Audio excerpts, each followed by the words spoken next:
Assalamualaikum warahmatullahi wabarakatuh. Perkenalkan, nama saya Lela Hanum Safni dengan NIM 0102201007. Saya dari jurusan Bimbingan Penyuluhan Islam, Fakultas Dakwah dan Komunikasi, Universitas Islam Negeri Sumatera Utara. Baiklah, di sini saya akan menyampaikan materi untuk memenuhi tugas ujian akhir semester bimbingan konseling individual dan kelompok di bawah dosen pengampu Muhammad Putra Dinata Saragi MPD.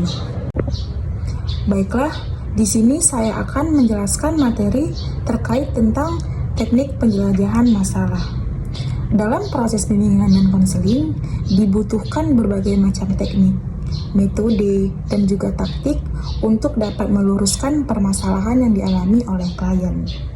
Ada berbagai macam teknik penjelajahan masalah yang bisa digunakan dalam proses konseling, seperti pertanyaan terbuka, keruntutan, dorongan minimal, konfrontasi, refleksi, serta suasana diam dan kontak psikologis. Masing-masing teknik menggunakan cara yang berbeda-beda dan dalam penerapannya. Teknik-teknik ini juga digunakan pada situasi-situasi tertentu yang dialami oleh klien dan konselor selama proses konseling berlangsung. Teknik penjelajahan masalah digunakan untuk mencari data dan kebenaran di balik masalah yang ada. Fakta-fakta yang dapat bisa digunakan untuk menyelesaikan masalah yang dialami oleh klien. Nah, apa saja sih teknik-teknik dalam penjelajahan masalah itu? Baiklah, di sini saya akan menyampaikan teknik-teknik dalam penjelajahan masalah. Yang pertama itu pertanyaan terbuka. Pertanyaan terbuka ini adalah pertanyaan yang tidak bisa dijawab dengan beberapa kata. Pertanyaan ini cenderung memfasilitasi eksplorasi masalah klien yang lebih dalam, mendorong orang lain untuk berbicara dan memberi informasi yang maksimal. Biasanya, pertanyaan terbuka dimulai dengan pertanyaan apa, bagaimana, dan mengapa. Contoh pertanyaan terbuka itu seperti seorang konselor bertanya kepada klien, "Bisakah Anda memberitahu saya apa yang sedang Anda rasakan pada hari ini?" Nah, pertanyaan terbuka ini memberikan ruang bagi konseli untuk menjelajahi area yang relevan, bahkan mendorong konseli untuk bebas menceritakan lebih banyak informasi. Contoh pertanyaan terbuka itu adalah, "Bisakah Anda ceritakan tentang keluarga Anda? Apa yang membuat Anda merasa sedih?" Dengan pertanyaan-pertanyaan ini, maka akan sangat memungkinkan konseli untuk menjawab dengan jawaban yang panjang. Nah, pertanyaan terbuka ini memiliki tujuan. Pertanyaan terbuka ini bertujuan untuk menggali lebih dalam sebuah permasalahan sehingga konselor dapat mengetahui inti atau akar permasalahan yang dialami oleh konseli. Pertanyaan terbuka ini memungkinkan konseli untuk bercerita dengan bebas sehingga konselor dapat mengetahui banyak hal yang mungkin berhubungan dengan permasalahan konseli. Contohnya itu seperti, bagaimana perasaanmu saat mengetahui hal itu terjadi? Nah, pertanyaan terbuka ini memiliki banyak keuntungan. Salah satunya itu membantu konselor untuk memulai dan membuka wawancara konseling. Memulai pertanyaan terbuka, seseorang bebas untuk berbicara dan memulai diskusi. Misalnya itu seperti, apa yang Anda ingin ceritakan hari ini? Apa yang menjadi kekhawatiran Anda belakangan ini? Serta pertanyaan terbuka membantu memperluas dan memperkaya isi wawancara.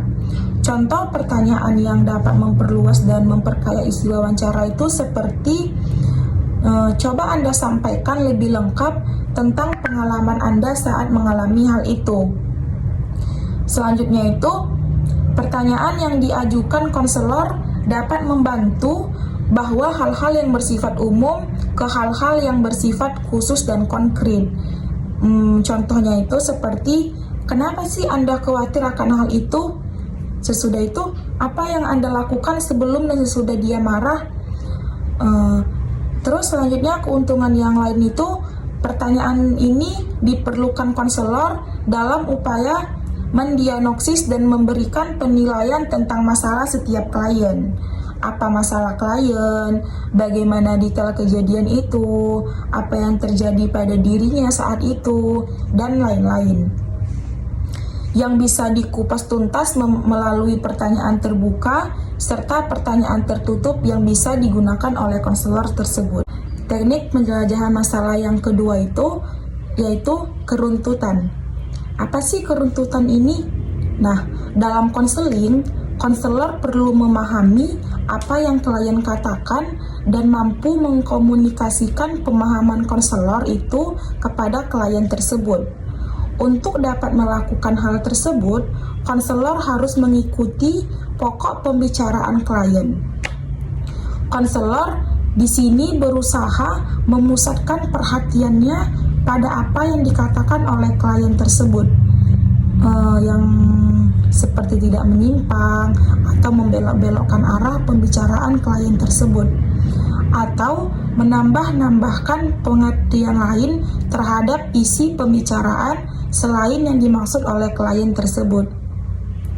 Nah, kerap kali nih kita jumpai dalam proses konseling, pembicaraan klien dan konselor menjadi menyimpang dan kehilangan arah sehingga pokok pembicaraan menjadi kabur, tidak jelas dan mengambang. Untuk mengatasi hal tersebut, konselor dalam pembicaraan ini harus runtut.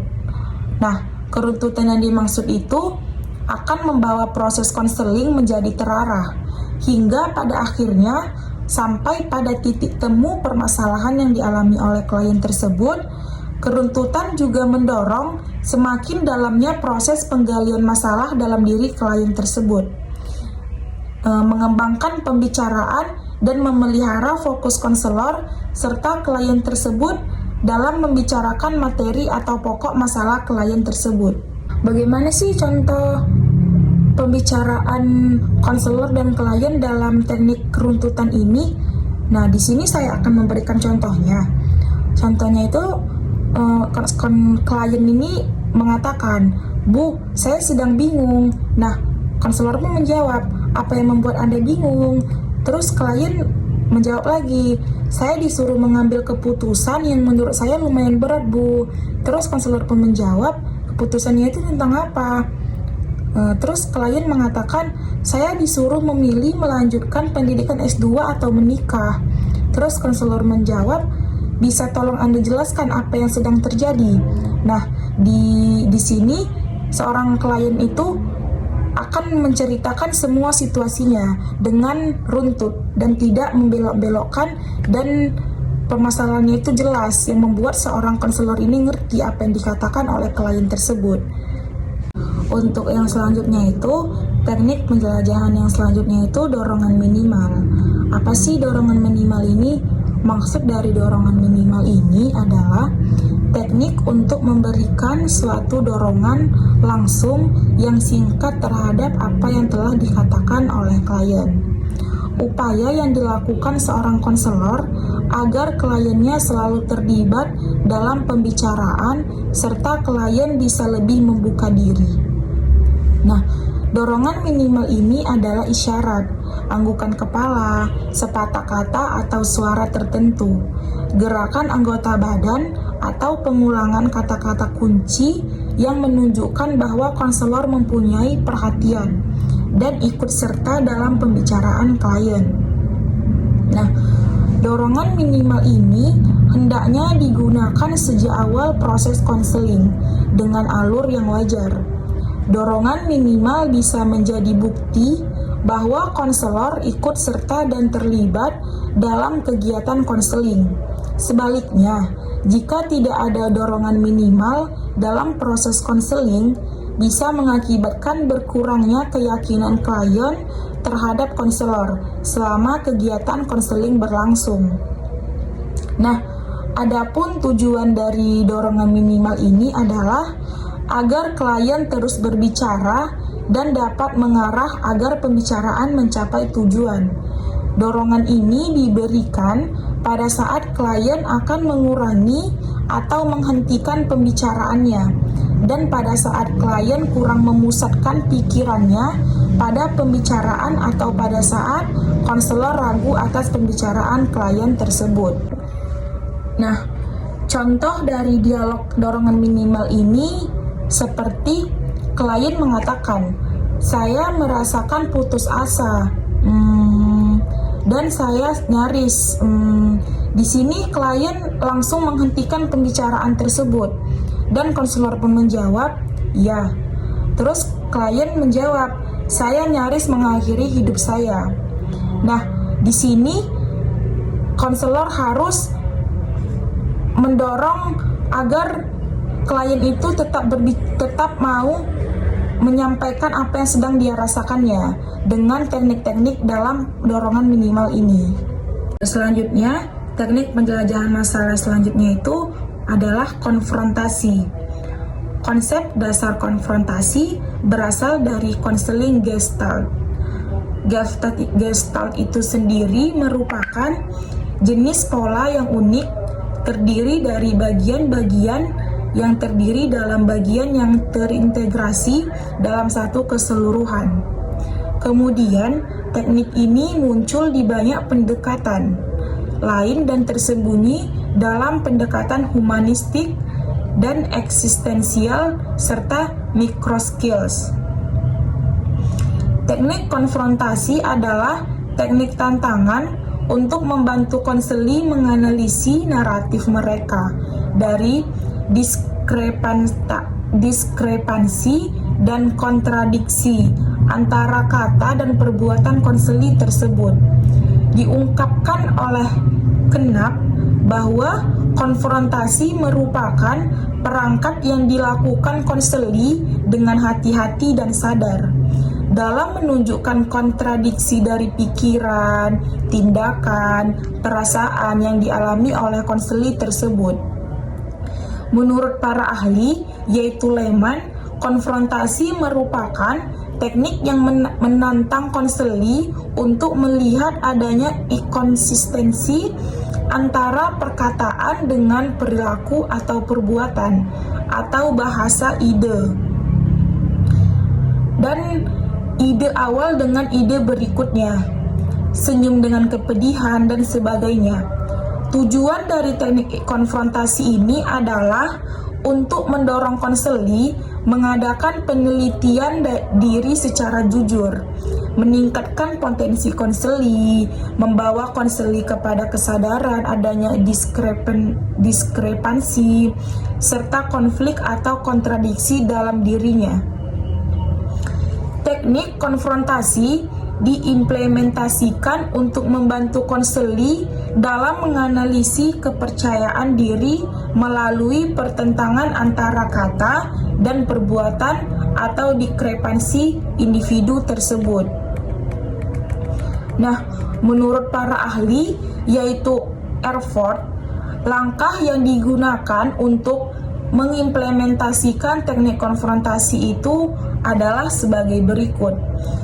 Yang pertama itu mendengarkan konseli secara aktif untuk mengidentifikasi diskrepansi, ambivalensi, dan pesan-pesan campur aduk. Mengidentifikasi 6 tipe diskrepansi yang harus disimak konselor tersebut, termasuk diskrepansi antara pesan verbal dan nonverbal, keyakinan dan pengalaman, nilai-nilai dan perilaku, ucapan dan perilaku, serta pengalaman dan rencana serta pesan verbal.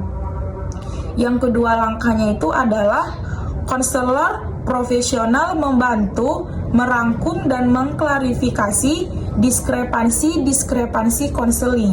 Kemudian menggunakan keterampilan observasi dan mendengarkan tambahan untuk membantu konseli mengatasi konflik-konflik internal dan eksternal yang diakibatkan oleh diskrepansi tersebut. Nah, langkah yang selanjutnya itu mengusulkan konselor profesional untuk mengonfrontasi konseli secara empatik dengan cara yang dapat diterima oleh konseli tersebut. Mengetahui cara yang mungkin diterima atau tidak diterima oleh konselor tersebut membutuhkan banyak keterampilan dan pengalaman. Nah, langkah yang selanjutnya itu melibatkan mengamati atau mengobservasi dan mengevaluasi efektivitas konfrontasi tersebut. Dua skala evaluasi konfrontasi telah diusulkan oleh skala perubahan konseli. Nah, penggunaan teknik ini hendaknya dilakukan secara hati-hati, yaitu dengan memberikan komentar khusus terhadap klien yang tidak konsisten dengan cara dan waktu yang tepat, tidak menilai apalagi menyalahkan, dan dilakukan dengan perilaku attending dan empati.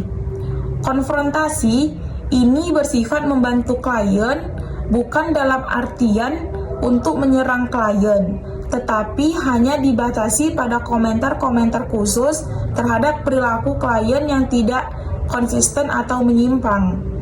Faktor penting dalam konfrontasi adalah ketepatan waktu, penyampaian, dan sifatnya tidak menonjolkan klien, sehingga klien mampu menginterpretasikan komentar yang disampaikan itu untuk melihat kembali dirinya seperti apa. Teknik konfrontasi ini pada awalnya digunakan secara paling menonjol dalam terapi. Kemudian teknik ini muncul di banyak pendekatan lain dan tersembunyi dalam pendekatan humanistik, eksistensial, dan micro skills. Teknik konfrontasi dalam penelitian ini merupakan keterampilan konselor membantu konseli untuk menyadari adanya kesenjangan antara kata dan perbuatan atau bahasa badan, pikiran, tindakan, dan perasaan konseli, sehingga konseli dapat merubah perilakunya menjadi terarah dan menjalani gaya hidup yang sehat. Teknik konfrontasi ini diimplementasikan untuk membantu konseli dalam menganalisis kepercayaan diri melalui pertentangan antara kata dan perbuatan seorang individu. Secara teoretis, kontradiksi ini menciptakan disonasi atau pemantulan diri. Teknik penjelajahan masalah yang selanjutnya yaitu refleksi. Apa sih refleksi ini? Refleksi merupakan sebuah teknik yang digunakan konselor dalam menanggapi pembicaraan konseli, dengan memantulkan kembali kepada konseli tentang perasaan, pikiran, sikap, dan pengalaman konseli terkandung di balik pernyataan konseli. Perasaan dalam usaha untuk menciptakan hubungan baik antara konselor dengan klien, dan menggali lebih dalam atau memberikan kesempatan kepada klien untuk mengeksplorasi diri dan masalahnya. Pemantulan ini merupakan hasil pengamatan terhadap perilaku verbal dan nonverbal konseli. Secara lebih sederhana, refleksi dapat didefinisikan sebagai upaya konselor memperoleh informasi lebih mendalam tentang apa yang dirasakan oleh klien tersebut. Dengan cara apa sih? Dengan cara memantulkan kembali perasaan, pikiran, dan pengalaman klien tersebut. Dalam hal ini, seorang konselor dituntut untuk menjadi pendengar yang aktif. Mengetahui lebih lanjut, peran refleksi perlu dimulai dari makna refleksi itu sendiri. Dalam hal ini, refleksi yang dimaksud adalah refleksi kritis baik yang dilakukan oleh konselor maupun oleh konseli tersebut. Refleksi kritis adalah proses di mana konselor atau konseli fokus pada apa yang dilakukannya, berpikir secara hati-hati tentang pikiran yang dalam, memutuskan tindakan. Apa yang terjadi dalam konteks kegiatan yang diikuti dan menyadari apa yang dipelajari dari kegiatan atau pengalaman tertentu. Hasil dari refleksi akan menentukan tindakan yang akan diambil di masa yang akan datang. Berlandaskan definisi tersebut, maka dalam proses refleksi diperlukan keaktifan, kesadaran, kesiapan, dan melakukan refleksi agar proses kritis ini memberikan hasil yang maksimal. Bila dipandang dari konteks pelajaran, refleksi memiliki akan peran penting dalam proses kegiatan bimbingan. Para ahli menegaskan bahwa refleksi akan membantu guru dalam meningkatkan kualitas pembelajaran ini. Denision juga memberikan pendapat yang selaras, di mana menurutnya refleksi akan dapat membantu guru dalam mengetahui ketercapaian tujuan pembelajaran tersebut, sekaligus meningkatkan partisipasi siswa dalam mengetahui dampak pembelajaran dalam dirinya. Dampak ini tentu diperoleh pula jika konselor menerapkannya dalam tahapan kegiatan bimbingan kelompok dan klasikal. Merefleksikan perasaan adalah cara bermanfaat untuk membantu pelepasan beban emosional dengan efek penyembuhan. Ketika ia merefleksikan perasaannya tersebut, kita menunjukkan pada konseli bahwa kita berempati dan memahami apa yang mereka rasakan. Refleksi perasaan yang tepat akan mendorong konseli untuk lebih terbuka dan meyakini akan ekspresi perasaan sendiri, serta lebih menaruh kepercayaan kepada konselor karena persepsi konselor benar. Untuk menyampaikan suatu refleksi, yaitu dalam bentuk kata-kata yang segar dan sikap yang diperlukan terhadap klien. Refleksi perasaan juga merupakan teknik penengah yang bermanfaat untuk digunakan setelah hubungan permulaan atau tahap awal konseling dilakukan dan sebelum pemberian informasi serta tahap interpretasi dimulai. Teknik ini merupakan keterampilan konselor untuk merespon keadaan perasaan klien terhadap situasi yang sedang dihadapi. Kemampuan ini akan mendorong dan merangsang klien untuk mengemukakan segala sesuatu yang berhubungan dengan masalah yang sedang dihadapinya. Merefleksi perasaan klien merupakan suatu teknik yang ampuh, karena melalui tindakan keterampilan tersebut akan terwujud suasana keakraban dan sekaligus pemberian empati dari konselor kepada klien tersebut. Esensi dari keterampilan ini adalah untuk mendorong dan merangsang klien agar dapat mengekspresikan bagaimana perasaan tentang situasi yang sedang dialami, untuk meyakinkan apakah respon yang diberikan konselor tepat atau tidak. Konselor hendaknya melakukan pengecekan kembali dengan cara mengamati jawaban dan ekspresi klien setelah respons itu disampaikan. Nah, yang selanjutnya, teknik penjelajahan masalah itu adalah suasana diam. Diam di sini banyak artinya.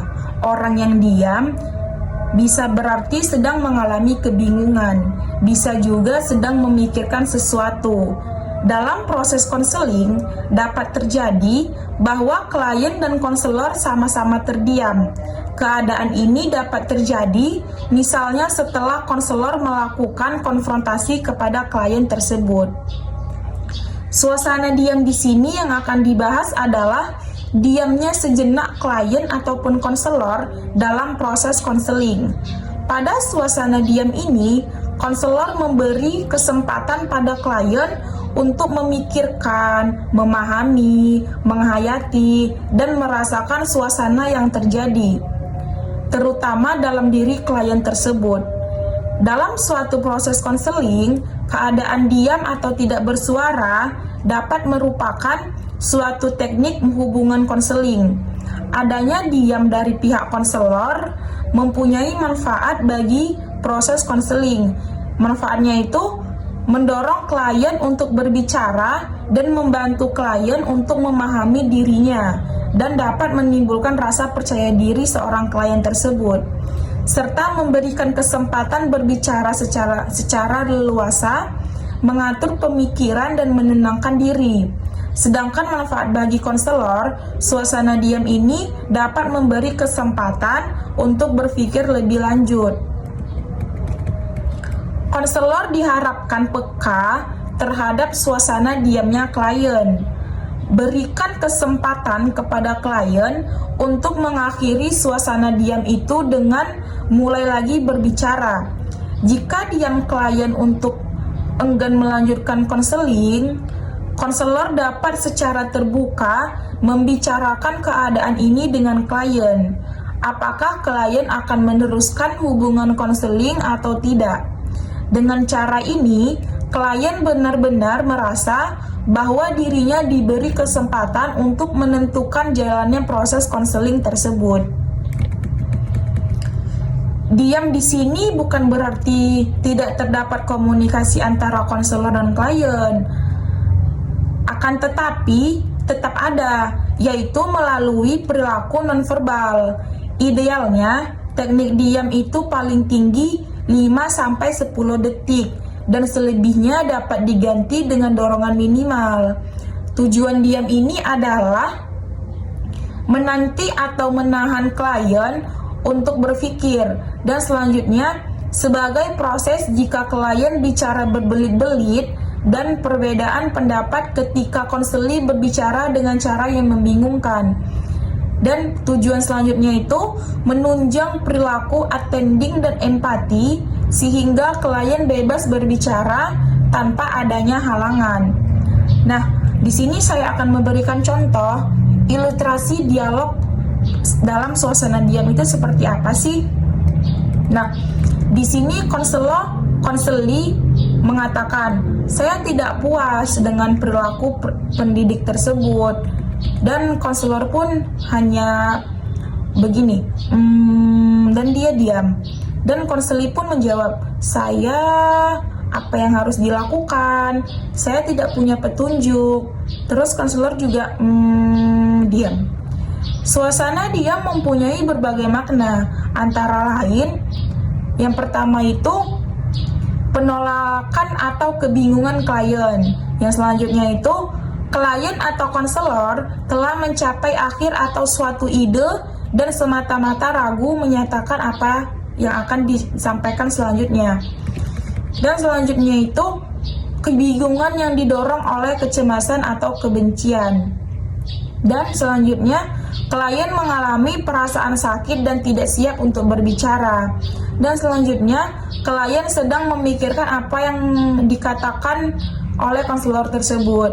Dan yang terakhir, klien baru menyadari kembali ekspresi emosional sebelumnya. Nah, baiklah, yang terakhir, teknik penjelajahan masalah itu adalah kontak psikologis. Apa sih kontak psikologis itu? Kontak psikologis merupakan keikutsertaan konselor untuk menjadi dan merasakan suasana yang ada dalam diri klien, sehingga terasa ada kaitan hubungan jiwa antara konselor dengan klien tersebut. Wujud dari kontak psikologis ini adalah empati, yaitu kemampuan untuk merasakan apa yang sedang dirasakan, difikirkan, dan diinginkan oleh klien tersebut. Sebagaimana klien merasa, memikirkan, dan menginginkan sesuatu. Agar konselor dapat mengadakan kontak psikologis ini, perlu terlebih dahulu menerapkan kemampuan mendengarkan, memahami, dan merespon masalah klien secara baik. Konselor dituntut dapat memahami masalah klien secara menyeluruh, serta dapat mengikuti pembicaraan klien secara runtut. Kontak psikologis biasanya bersifat lebih mendalam, menyangkut dengan aspek psikologis, dan wujud dari kontak psikologis adalah empati. Apa sih yang dimaksud dengan empati? Di sini empati adalah salah satu kemampuan dasar yang harus dikembangkan konselor dalam setiap melakukan kegiatan konseling. Empati didefinisikan sebagai kondisi maksimal dinamik yang dimana seseorang atau konselor ikut merasakan dan memikirkan apa yang dirasakan atau dipikirkan oleh orang lain, klien tersebut. Merasa, bersikap, bertindak, dan bertanggung jawab terhadap persoalan yang ada dalam diri klien tersebut. Konselor yang dapat melakukan empati dengan baik akan dapat mendorong klien memberikan tanggapan yang positif. Lebih lanjut, fungsi utama dari empati ini adalah membantu memperlancar penjajakan diri. Klien akan memperoleh pemahaman diri yang lebih mendalam melalui hubungan di mana ia merasa bahwa mereka dipahami oleh orang lain. Empati tidak dapat dipaksakan, sebab ini berkaitan erat dengan kontak psikologis. Kontak psikologis diawali dengan penerimaan yang tulus terhadap kedatangan klien tersebut, dengan menerapkan sikap empati tersebut. Walaupun empati tidak bisa dipaksakan, namun empati dapat dilatihkan. Usaha yang dapat dilakukan untuk melatih empati adalah dengan berlatih menggunakan pikiran dan perasaan orang yang sedang mengalami masalah atau kejadian tertentu. Ditinjau dari sifatnya, kontak psikologis ada dua macam, yaitu yang pertama, kontak psikologis positif, yaitu apabila konselor mampu merasakan apa yang dirasakan oleh klien sebagaimana adanya. Yang kedua, kontak psikologis negatif, di mana apabila konselor terbawa hanyut oleh perasaan klien sehingga mengganggu keobjektifan konselor terhadap klien tersebut. Oleh karena itu, kontak psikologis yang dikembangkan dalam konseling adalah yang bersifat positif. Nah, di sini saya sudah menyampaikan teknik-teknik penjelajahan masalah. Nah, kesimpulan yang dapat saya ambil dari materi yang saya sampaikan tadi itu adalah dapat disimpulkan bahwa pada setiap kondisi yang terjadi dalam proses konseling, teknik yang digunakan itu berbeda-beda. Konselor harus bisa membaca situasi dan menerapkan teknik penjelajahan masalah dengan baik agar kebenaran dan fakta di balik masalah yang dialami oleh klien dapat terbaca dan akhirnya bisa diselesaikan dengan baik dan seorang konseli itu merasa masalahnya itu dapat terpecahkan. Setiap teknik pengaruh yang berbeda kepada setiap klien. Maka dari itu, konselor harus mampu untuk menjaga situasi stabil agar masalah dapat terpecahkan dan terselesaikan dengan baik sesuai yang diinginkan oleh klien tersebut. Mengenai materi yang saya sampaikan tadi, yaitu mengenai teknik penjelajahan masalah, saya berharap semoga teman-teman yang menonton dapat mengerti dan memahami apa itu teknik penjelajahan masalah dalam bimbingan konseling. Saya berharap apa yang saya sampaikan tadi dapat bermanfaat oleh teman-teman yang menonton. Saya mengucapkan terima kasih kepada teman-teman yang sudah menonton video saya hingga selesai. Wassalamualaikum warahmatullahi wabarakatuh. Bye bye.